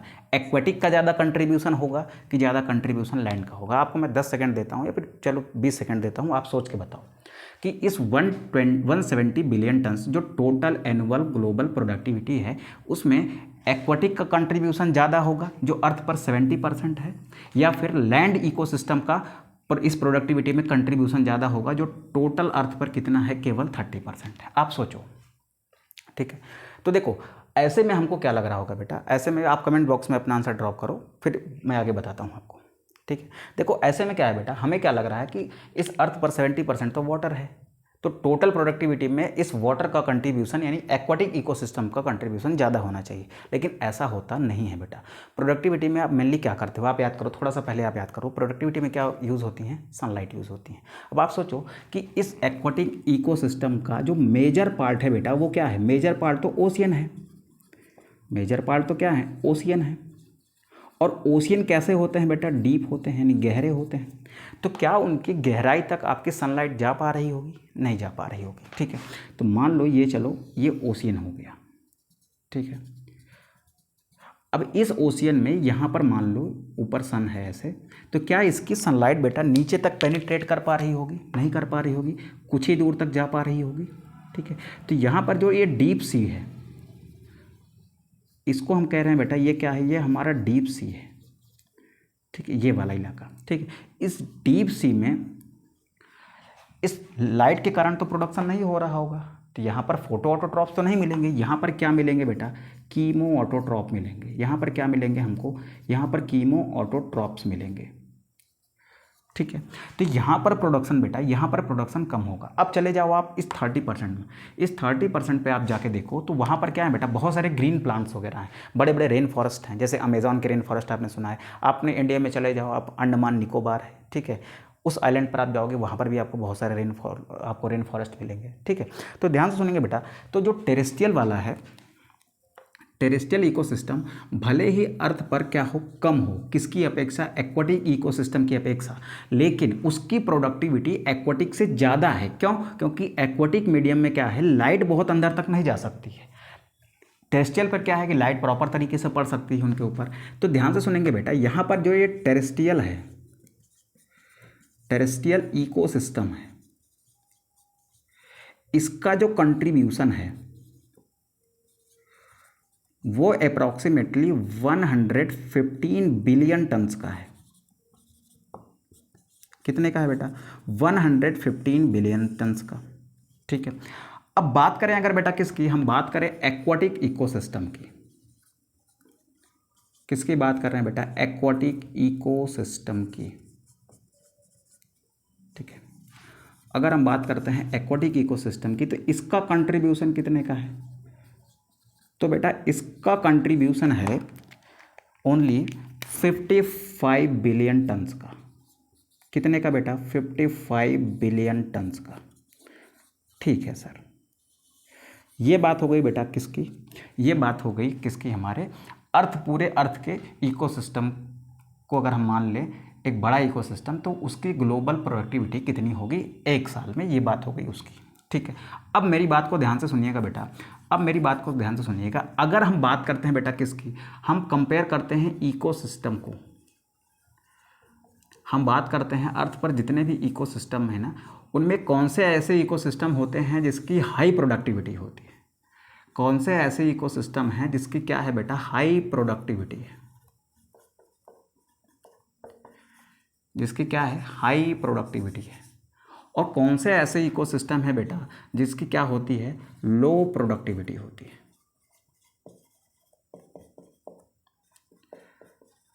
ठीक है, चलो देखते हैं। पहले चलते हैं हम लोग कहाँ पर बेटा, हाई वाले में। तो हाई प्रोडक्टिव वाला इकोसिस्टम कौन सा है, पहले हम लेते हैं बेटा ट्रॉपिकल रेन फॉरेस्ट। क्या लेते हैं बेटा, ट्रॉपिकल रेन फॉरेस्ट। ठीक है, यानी जो हमारा अर्थ का ट्रॉपिकल रीजन है, अर्थ का ट्रॉपिकल रीजन क्या है बेटा, इधर देख, ये मान ले अर्थ हो गई, ये क्या हो गई आपकी, इक्वेटर हो गई, 0 डिग्री इक्वेटर हो गई। ठीक है, यहाँ से हम चलते हैं 23 डिग्री एंड हाफ नॉर्थ में, यहाँ पर चलते हैं बेटा 23 डिग्री एंड हाफ साउथ में। ठीक है, ये बातें हम कर चुके हैं। इस वाले इलाके को क्या कहते हो आप, ट्रॉपिकल जोन कहते हो। This is your tropical area. यहाँ पर सनलाइट अच्छी होती है, टेम्परेचर अच्छा खासा होता है, टेम्परेचर अच्छा खासा होता है तो यहाँ पर जितना भी आपका वाटर बॉडी है ना, जितना भी आपका ये ओशियन वगैरह है, अगर टेम्परेचर ज़्यादा होगा बेटा तो वाष्पन की मात्रा क्या होगी, ज़्यादा होगी, यानी इवापोरेशन क्या होगा यहाँ पर ज़्यादा होगा, वाष्पन की प्रक्रिया यहाँ पर ज़्यादा होगी। ज़्यादा वाष्प बनेगी तो क्लाउड का फॉर्मेशन ज़्यादा होगा, ज़्यादा बादल बनेंगे, ज़्यादा बादल बनेंगे तो बारिश भी ज़्यादा होगी, और ज़्यादा बारिश होगी तो इस इलाके में जो पेड़ पौधे होंगे ना वो ज़्यादा हरे भरे होंगे, तो इस इलाके के जो जंगल है ना वो हमेशा हरे भरे रहेंगे। इस इक्वेटर के आसपास बहुत बारिश होती है, तो आपके जो ट्रॉपिकल रेन फॉरेस्ट हैं, जो आपके मेनली रेन फॉरेस्ट हैं ना, वो आपको इक्वेटर के आसपास ही नजर आएंगे। जैसे मैंने अभी अंडमान की बात की ना, तो अंडमान कुछ यहाँ पर आता है। ठीक है, अंडमान कहाँ आता है, कुछ यहाँ पर आता है, तो ये कहाँ पर है बेटा, इक्वेटर के पास में है। ठीक है, और आप अमेजॉन के रेन फॉरेस्ट की बात करते हो, वो कुछ यहाँ पर आते हैं आपके।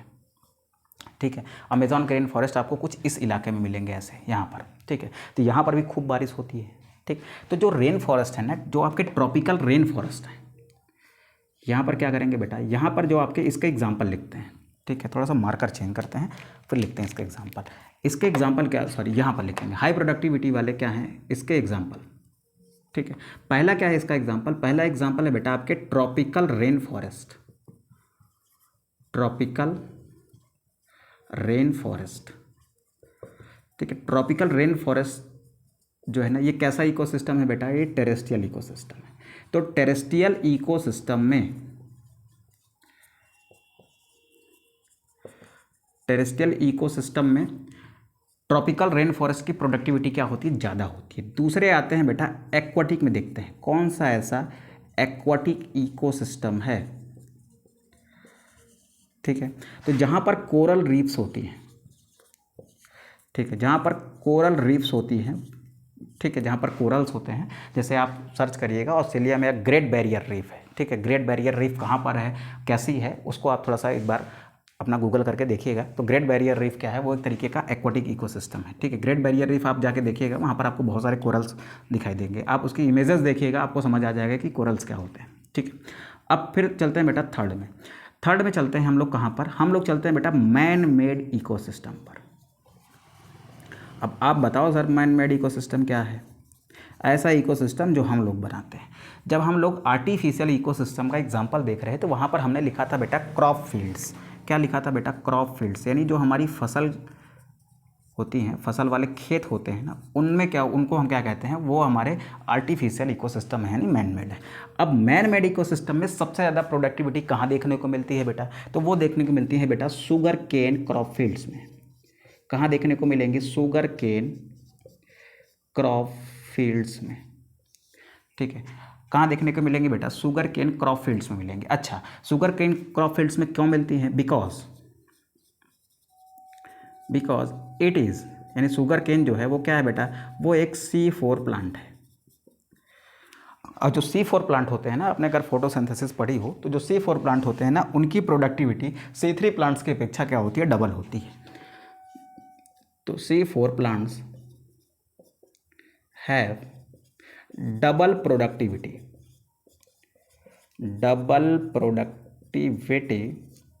Then C3 plants. अब C4 प्लांट क्या है, C3 प्लांट्स क्या हैं, वो एक डिफरेंट मैटर है। कभी जब पढ़ेंगे हम लोग कभी फोटोसिंथेसिस क्लास 11 का, तब उसमें देखेंगे कि C3 एंड C4 प्लांट्स क्या होते हैं।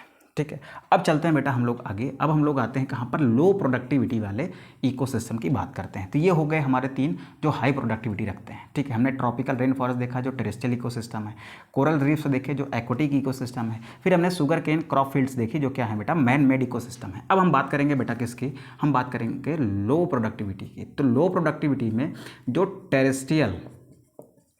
टेरेस्ट्रियल इकोसिस्टम है जिसकी प्रोडक्टिविटी बहुत कम है, वो है क्या बेटा? वो है आपका डेजर्ट। जो आपका डेजर्ट है वहाँ पर आपको पता है डेजर्ट होता है तो वहाँ पर प्लांट्स की मात्रा क्या होती है? थोड़ा सा कम होती है। क्यों? क्योंकि वहाँ पर रेन कम होती है। वहाँ पर रेन क्या हो? कम है। और वहाँ पर न्यूट्रिएंट्स क्या होते हैं? थोड़ा सा कम है। सॉइल में न्यूट्रिएंट्स क्या है? कम है। रेन भी कम होती है, इस वजह से वहाँ पर प्लांट्स की मात्रा भी कम है। तो वहाँ पर प्लांट्स कम है तो वहाँ पर प्रोडक्टिविटी भी क्या होगी? कम होगी। तो टेरेस्ट्रियल इकोसिस्टम में कौन सा इकोसिस्टम ऐसा है जिसकी प्रोडक्टिविटी लो होती है? तो सर वो डेजर्ट है। ठीक है, अब बात करते हैं बेटा एक्वाटिक की। ठीक है, अब एक्वाटिक की बताइए, आप खुद सोचिए। एक्वाटिक इकोसिस्टम में कौन सा इकोसिस्टम ऐसा है? एक्वाटिक इकोसिस्टम में कौन सा इकोसिस्टम ऐसा है जिसकी प्रोडक्टिविटी क्या है? थोड़ा सा कम है। ठीक है, तो वो है बेटा आपका डीप सी ओशियन। ठीक है, देखो ये क्या है बेटा? डीप सी वाला पार्ट है। यहाँ पर सनलाइट नहीं पहुँच पा रही थी। यहाँ पर लाइट क्या है बेटा? यहाँ पर लाइट भी कम है। यहाँ पर लाइट क्या है? कम है। दूसरी चीज़ यहाँ पर क्या दिक्कत है? यहाँ पर N2 की क्या है? डेफिशिएंसी है, यानी यहाँ पर नाइट्रोजन नहीं है। तो यहाँ पर क्या लिखेंगे बेटा? एक्वाटिक इकोसिस्टम में किसका एग्जाम्पल लिखते हैं बेटा? यहाँ पर लिखते हैं हम लोग डीप सी का, बिकॉज वहाँ पर क्या होती है बेटा? वहाँ पर क्या है? पहली दिक्कत तो वहाँ पर लो लाइट की है, वहाँ पर लाइट प्रॉपर है ही नहीं। दूसरी दिक्कत क्या है बेटा? वहाँ पर नाइट्रोजन डेफिशिएंसी है। नाइट्रोजन डेफिशिएंसी का मतलब है कि वहाँ पर क्या कम है? नाइट्रोजन की कमी है। ठीक है, तो ये बात हो गई बेटा, नाइट्रोजन की कमी है। न्यूट्रिएंट्स तो चलो मिल भी जाएंगे, लेकिन नाइट्रोजन वहाँ नहीं मिलती है। लाइट भी लो है, इस वजह से इसकी प्रोडक्टिविटी कम है। ठीक है, तो ये बात हो गई किसकी बेटा? ये बात हो गई high productivity and low productivity की। ठीक है, तो यहाँ तक हमें समझ आ चुका है। अब हम लोग बात करेंगे बेटा किसकी? हम लोग बात करेंगे किसकी? यहाँ पर कहीं पर छोटा सा पार्ट हम रफ करते हैं, फिर वहाँ पर लिख लेते हैं किसको? वहाँ पर लिख लेते हैं हम लोग कि ऐसे कौन से फैक्टर हैं जो प्रोडक्टिविटी को प्रभावित करते हैं। ऐसे कौन से फैक्टर हैं जो प्रोडक्टिविटी को प्रभावित करते हैं। इस वाले एरिया को हम थोड़ा सा रफ करते हैं। आप फटाक से इसका स्क्रीनशॉट कर लीजिए। इस वाले एरिया को रफ करके यहाँ पर लिखते हैं फैक्टर्स अफेक्टिंग प्रोडक्टिविटी, यानी ऐसे कौन से फैक्टर हैं जो प्रोडक्टिविटी को अफेक्ट करते हैं। ठीक है, तो करिए इसका स्क्रीनशॉट बेटा, यहाँ पर हम रफ करते हैं इस वाले एरिया को। ठीक, इसको रफ इसलिए नहीं कर रहे हैं क्योंकि इसका भी हो सकता है हमको यूज़ करना पड़ जाए। ठीक है, तो यहाँ पर लिखते हैं बेटा, एक छोटी सी हेडिंग लगाइए आप, फैक्टर्स अफेक्टिंग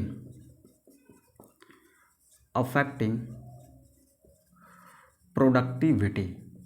ऐसे कौन से फैक्टर्स होते हैं बेटा जो क्या करते हैं? प्रोडक्टिविटी को अफेक्ट करते हैं। तो जो हमारा पहला फैक्टर है बेटा, पहला फैक्टर क्या है बेटा? पहला फैक्टर क्या है? अवेलेबिलिटी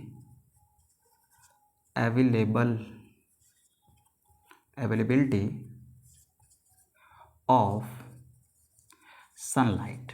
सनलाइट कितनी अवेलेबल है, ये बात अफेक्ट करती है किसको? हमारी प्रोडक्टिविटी को। देखो सनलाइट ज़्यादा अवेलेबल होगी तो वहाँ पर क्या होगा बेटा? वहाँ पर प्रोडक्टिविटी ज़्यादा होगी। अब देखो यहाँ पर आ जाओ, यहाँ पर देखो प्रोडक्टिविटी ज़्यादा कहाँ हो सकती है? ये हमारी पूरी अर्थ है। अर्थ में प्रोडक्टिविटी ज़्यादा कहाँ हो सकती है? देखो हमें पता है कि यहाँ से लेकर यहाँ तक ये 23.5 डिग्री नॉर्थ से लेकर ये साउथ तक का रीजन वो है जहाँ पर टेम्परेचर हाई रहता है, ज़्यादा टेम्परेचर रहता है, सनलाइट ज़्यादा पड़ती है, तो इस एरिया की प्रोडक्टिविटी ज़्यादा है। अब चले जाओ बेटा ये पोलर रीजन पर, this is your north pole. ठीक है, and this is your south pole. South pole पर यहाँ पर क्या है बेटा, मान लो ये हमारा एंटार्क्टिका है,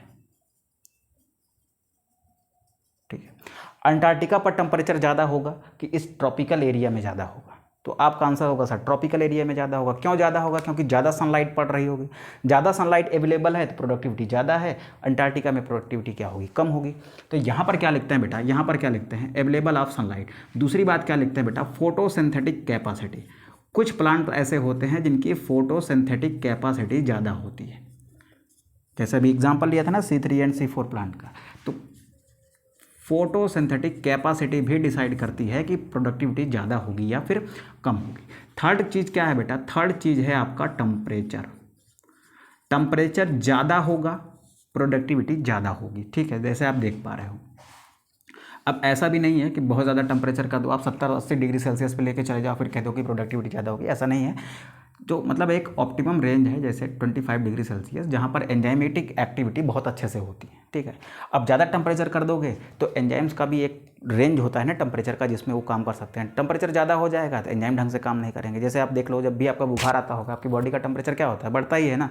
अगर बॉडी का टेम्परेचर बढ़ता है तो एंजाइमेटिक एक्टिविटी जो है प्रभावित होती है, आपके एंजाइम ढंग से काम नहीं करते हैं।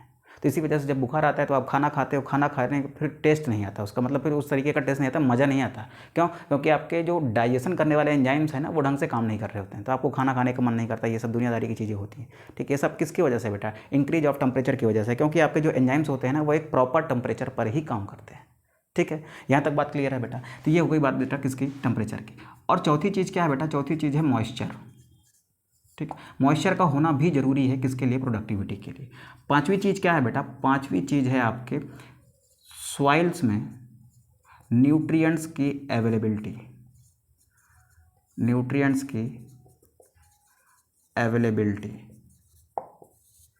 ठीक है। न्यूट्रिएंट्स कितना अवेलेबल हैं इस बात पर डिपेंड करता है आपकी प्रोडक्टिविटी। न्यूट्रिएंट्स अच्छे होंगे प्रोडक्टिविटी ज़्यादा होगी, न्यूट्रिएंट्स कम होंगे प्रोडक्टिविटी कम होगी। जैसे आप कहाँ देख रहे हो बेटा, जैसे आप डेजर्ट में देख रहे हो, वहाँ पर न्यूट्रिएंट्स कम है तो प्रोडक्टिविटी भी क्या है, लो है। तो ये बात हो गई किसकी बेटा, ये सब सारी बात हो गई किसकी, प्रोडक्टिविटी की, ठीक है। अब थोड़ा सा आप इसका स्क्रीनशॉट करिए, फिर एक छोटा टॉपिक और बचता है उसमें भी हम लोग आगे बढ़ ही लेते हैं, ठीक है। तो आप फटाक से स्क्रीनशॉट करिए, देन हम लोग आगे बढ़ते हैं। चलो बेटा इसको रफ करते हैं। अब थोड़ा सा एक ज्योग्राफिकल टर्म देखते हैं, incident solar radiation.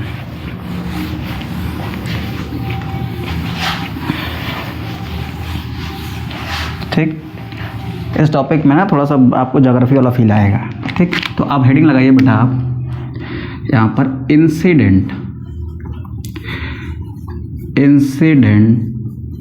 Solar radiation, ठीक है। Incident solar radiation. अब ये इंसिडेंट सोलर रेडिएशन क्या है, सपोज कर बेटा ये क्या है, हमारी अर्थ है। तो थोड़ा सा इसको अलग बनाते हैं, यहाँ पर ये क्या है बेटा, अर्थ है, ठीक है। अर्थ के चारों ओर क्या है बेटा, अर्थ के चारों ओर एटमॉस्फेयर है। ये क्या हो गया, अर्थ का एटमॉस्फेयर हो गया, ठीक है। इस इतने पार्ट को काट के यहाँ बना लेते हैं कि सपोज करो ये क्या है, ये हमारी अर्थ की सतह है, ठीक है। इसके चारों ओर क्या मौजूद है, इसके चारों ओर एटमॉस्फेयर है, ठीक है।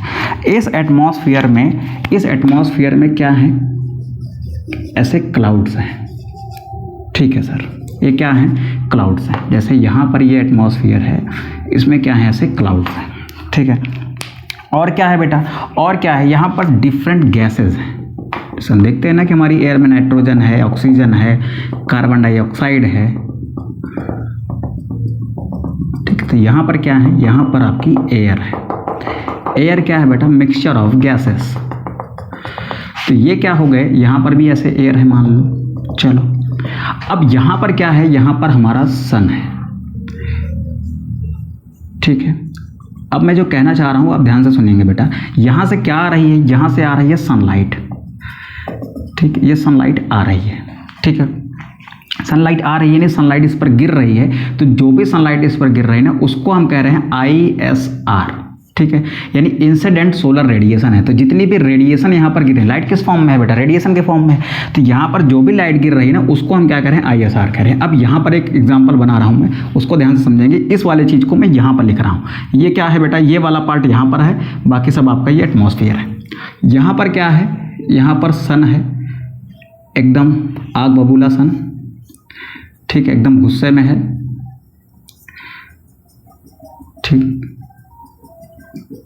टेम्परेचर भाई साहब ने बढ़ा दिया है, धरती के लोग पागल हुए जा रहे हैं, ठीक। टेम्परेचर बढ़ना भी चालू हो गया धीरे धीरे। अब यहाँ से क्या आ रही है बेटा, यहाँ से आ रही हैं रेडिएशंस, ठीक है। क्या आ रही हैं, ये आ रही हैं रेडिएशंस, ठीक। तो जितनी भी रेडिएशन यहाँ पर नीचे आ रही है अर्थ पर, इसको हम कह रहे हैं बेटा ISR। ISR क्या है बेटा, total radiation comes from sun on earth. ये क्या है बेटा, total radiation comes on earth, comes on earth from sun, ठीक है। यहां तक कोई दिक्कत है। इसको हमने क्या कह दिया, इंसिडेंट सोलर रेडिएशन, यानी ISR। यहां से I आया, यहां से S आया, यहां से R आया, ठीक है।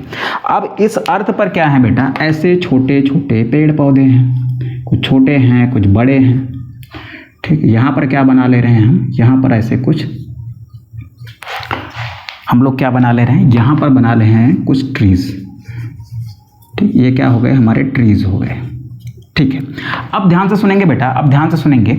यहाँ पर जो भी सोलर रेडिएशन आ रहा है, इसमें से कुछ जो है ना, इस क्लाउड द्वारा बेटा रिफ्लेक्ट कर दिया जा रहा है दोबारा से स्पेस में, ठीक है। और कुछ क्या कर दिया जा रहा है बेटा, कुछ रेडिएशन एब्जॉर्ब कर लिया जा रहा है इस गैस द्वारा, ठीक है।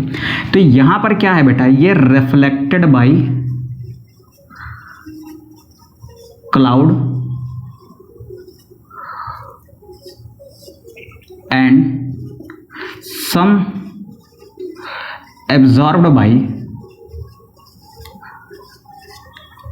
gases।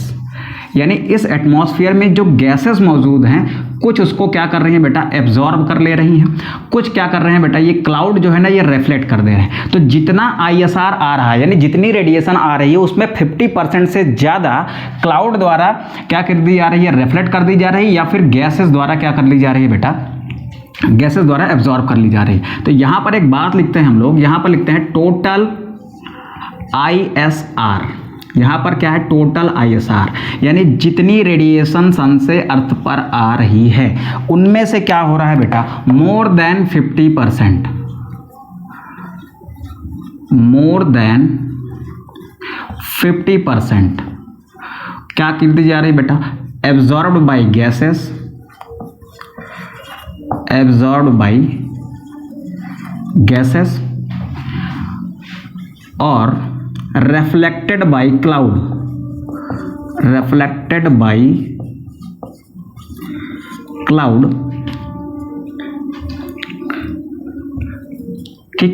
तो ये बात हो गई बेटा किसकी, यानी जितनी यहाँ से टोटल ISR आ रही थी, उसमें से मोर देन 50%, मोर देन 50% चली गई। तो इस अर्थ की सतह पर कितनी आएगी बेटा, तो यहाँ पर ये जो अब आ रही है नीचे तक, इसको हम ऐसे कर देते हैं बेटा, यहाँ पर ग्रीन कलर से ये बना रहे हैं। तो ये जो हमारी इस पेड़ तक पहुँच रही है ना, तो ये जो पेड़ तक पहुँच रही है ना, ये कितनी है बेटा, ये है लेस देन 50%, ठीक है। तो यहाँ पर क्या लिखेंगे बेटा, लेस देन 50%, मोर देन 50% क्या है बेटा, एब्जॉर्ब कर ली गई किसके द्वारा, गैसेस के द्वारा, और क्या कर दी गई, और क्या कर दी गई, यहाँ पर रिफ्लेक्ट कर दी गई क्लाउड्स के द्वारा। अब यहाँ पर एक बात और लिखते हैं, यहाँ पर क्या लिखते हैं बेटा, less than 50% of ISR is available on earth for photosynthesis, photosynthesis के लिए 50% से भी कम ISR जो है वे अवेलेबल है। तो ये वाली जो नीचे तक पेड़ तक आ जा रही है ना, ये लेस देन क्या है 50% है, जो किसके लिए अवेलेबल है बेटा, अवेलेबल फॉर फोटोसिंथेसिस। किसके लिए अवेलेबल है, फोटोसिंथेसिस के लिए अवेलेबल है। ठीक है, तो यहाँ पर भी लिख लेते हैं फोटोसिंथेसिस। अब ध्यान से सुनेंगे बेटा, जितनी ISR फोटोसिंथेसिस के लिए अवेलेबल है ना, उसको हम कहते हैं बेटा फोटोसिंथेटिक एक्टिव रेडिएशन। तो लिखेंगे यहाँ पर this is called photosynthetic active radiation. यहां पर भी लिख लेते हैं, ठीक, सनलाइट और radiation available for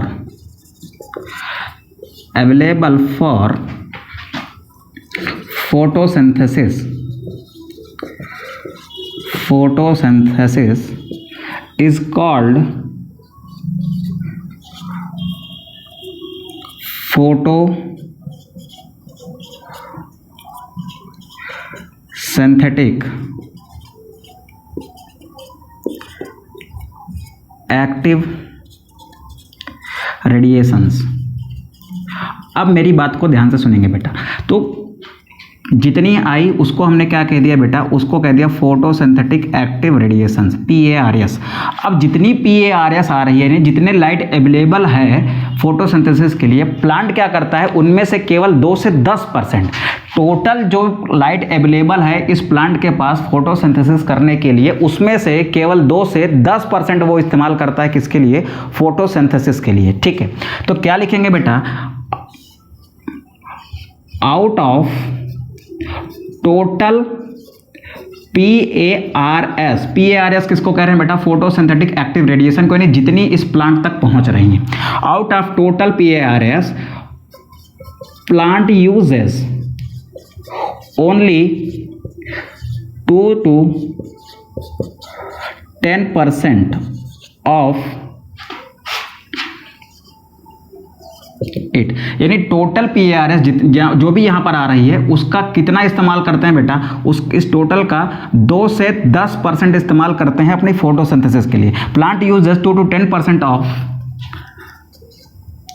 total PARS, या फिर यहां पर लिखा ही है out of total PARS plant uses only 2 to 10% for photosynthesis.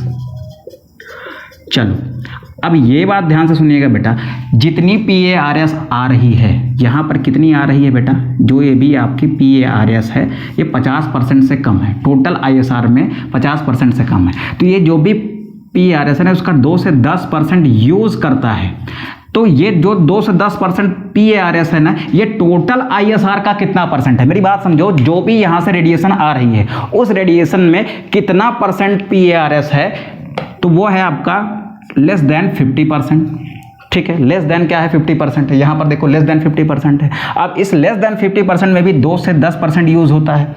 तो अब ये जो 2 से 10% है किसका, PARS का, ये टोटल ISR का कितना परसेंट है, तो वो होता है बेटा 1 से 5%। ठीक है, तो क्या लिखेंगे बेटा, plant uses 1 to 5% of ISR, यानी ये जो आपका 2 से 10% है किसका, PARS का, वो ISR का कितना परसेंट है बेटा, तो वो है 1 to 5%। ठीक है, तो plant uses 1 to 5% of ISR for photosynthesis. देख बेटा कितना कम यूज हो रही है। हम लोग मिनिमम को काउंट करते हैं, मिनिमम को लेते हैं, तो मिनिमम कितना है 1%। तो केवल किसका, कितने का इस्तेमाल कर पा रहा है, जितनी टोटल सोलर रेडिएशन आ रही है अर्थ पर उसका केवल 1%, यानी रेंज तो लेते हैं 1 से 5 का, लेकिन हम मिनिमम को पकड़ के चलते हैं, तो वो कितना है बेटा, वो है आपका 1%। तो केवल 1% का इस्तेमाल कर पा रहा है। ठीक है, तो हम ये कह सकते हैं कि इस अर्थ पर यहाँ पर देखो ये सनलाइट का इस्तेमाल करेगा, फिर ये प्लांट क्या करेगा, अपने लिए बेटा क्या बनाएगा, फूड बनाएगा। ठीक है, तो इसका जब फूड बन रहा है इसी को हम क्या कर रहे हैं, ये आपकी प्रोडक्टिविटी है। तो टोटल ये जो आपका फूड बन रहा है इस प्लांट में, ये प्लांट क्या कर रहा है, इस सोलर एनर्जी को केमिकल एनर्जी में कन्वर्ट कर रहा है, फिर वो केमिकल एनर्जी इस प्लांट को जो खाएगा उसके अंदर जाएगी, फिर उसको जो खाएगा उसके अंदर जाएगी, यही क्रम चलेगा ना। तो इस अर्थ पर एनर्जी का जो प्राइमरी सोर्स है ना वो क्या है, एनर्जी का जो मेन सोर्स है ना वो क्या है बेटा, सन है। तो यहाँ पर कुल मिला के जो क्रक्स वाली बात हमें लिखनी थी वो सिर्फ इतनी थी कि the primary source of energy, या फिर ऐसे लिख लेते हैं the main source of energy, the main source of energy on earth is sun. Sun क्या है बेटा, यहाँ पर मेन सोर्स है किसका, एनर्जी का। तो ये बात हो गई किसकी बेटा, ये बात कर ली हमने किसकी, ये बात कर ली हमने इंसिडेंट सोलर रेडिएशन की। एक बार फिर से मैं कंक्लूड कर रहा हूँ, ध्यान से सुनो। टोटल जितनी सनलाइट इस अर्थ के एटमॉस्फेयर में आ रही है उसको हमने क्या कहा, ISR। उनमें से 50% से ज़्यादा क्या हो गई बेटा, क्लाउड द्वारा, इन बादलों के द्वारा रिफ्लेक्ट कर दी गई। कहाँ पर, इन बादलों के द्वारा रिफ्लेक्ट कर दी गई, कहाँ पर, स्पेस में। और क्या की गई बेटा, कुछ एब्जॉर्ब कर ली गई यहाँ पर एटमॉस्फेरिक गैसेस द्वारा। तो 50% से ज़्यादा तो इधर उधर हो गई, बची कितनी, 50% से कम। तो वो जो 50% से कम बच रही है ना वो नीचे तक आएगी, कहाँ तक, इन प्लांट्स तक। तो जो 50% से कम है ना जो नीचे तक आ रही है वही अवेलेबल होती है इन प्लांट्स के लिए फोटोसिंथेसिस कराने में। तो वही जो अवेलेबल रेडिएशन है प्लांट के लिए फोटोसिंथेसिस के लिए उसको हमने नाम दे दिया PARS। PARS का मतलब हो गया बेटा फोटोसिंथेटिक एक्टिव रेडिएशंस। ठीक है, ये वो रेडिएशंस है ना जो फोटोसिंथेसिस के लिए अवेलेबल है। अब इस टोटल PARS का भी केवल 2 से 10% यूज़ करता है प्लांट किसके लिए बेटा, फोटोसिंथेसिस के लिए। तो यानी टोटल PARS का 2 से 10% यूज करता है फोटोसिंथेसिस के लिए। और ये जो 2 से 10% है ना PARS का, ये टोटल ISR का कितना परसेंट है, तो वो केवल बेटा 1 to 5% है। कितना है बेटा, 1 to 5। ठीक, कितना है, 1 to 5% है। ठीक है, अब ये 1 से 5% यानी जितनी भी हमारे पास अर्थ पर आपकी सोलर रेडिएशन आती है उसका 1 से 5% पार्ट ही प्लांट जो है वो यूज़ कर पाता है। हम मिनिमम लेके चल रहे हैं तो 1% यूज़ कर पाता है। ठीक है, तो यहाँ तक बेटा हमारी उम्मीद है कि आपको चीज़ें अच्छी लगी होंगी। हमने अभी तक क्या सीखा, हमने सीखा कि बायोटिक कंपोनेंट कैसे होते हैं। ठीक है, फिर हमने सीखा पूरा प्रोडक्टिविटी का कॉन्सेप्ट। प्रोडक्टिविटी के कॉन्सेप्ट्स को सीखने के बाद फिर हमने देखे कि ऐसे कौन से फैक्टर होते हैं जो प्रोडक्टिविटी को अफेक्ट करते हैं। फिर हमने क्या सीखा, फिर हमने सीखा इंसिडेंट सोलर रेडिएशन यानी ISR क्या होती है और कितनी लाइट अवेलेबल होती है प्लांट्स के लिए फोटोसिंथेसिस कराने में। आई होप चीज़ें आपको अच्छी लगी होंगी तो प्लीज़ वीडियो को लाइक करिएगा। चैनल पर नए हैं तो सब्सक्राइब भी कर लीजिएगा अगर मन करे तो, कोई बाउंडेशन नहीं है। बाकी ठीक है, हम मेहनत कर रहे हैं आपके लिए। अगर आपको अच्छा लगता है तो प्लीज़ आप अपने लाइक, शेयर और सब्सक्राइब से सपोर्ट करें हमें। और बेटा उम्मीद यही है कि चीज़ें अच्छी लग रही होंगी तो ठीक है, अच्छे से पढ़ाई करिए, नोट्स प्रॉपर बनाते रहिए। ठीक है, मिलते हैं नेक्स्ट लेक्चर में, तब तक के लिए आप अपना ध्यान रखिए और अच्छे से पढ़ाई करिए। ठीक है, बाय, टेक केयर।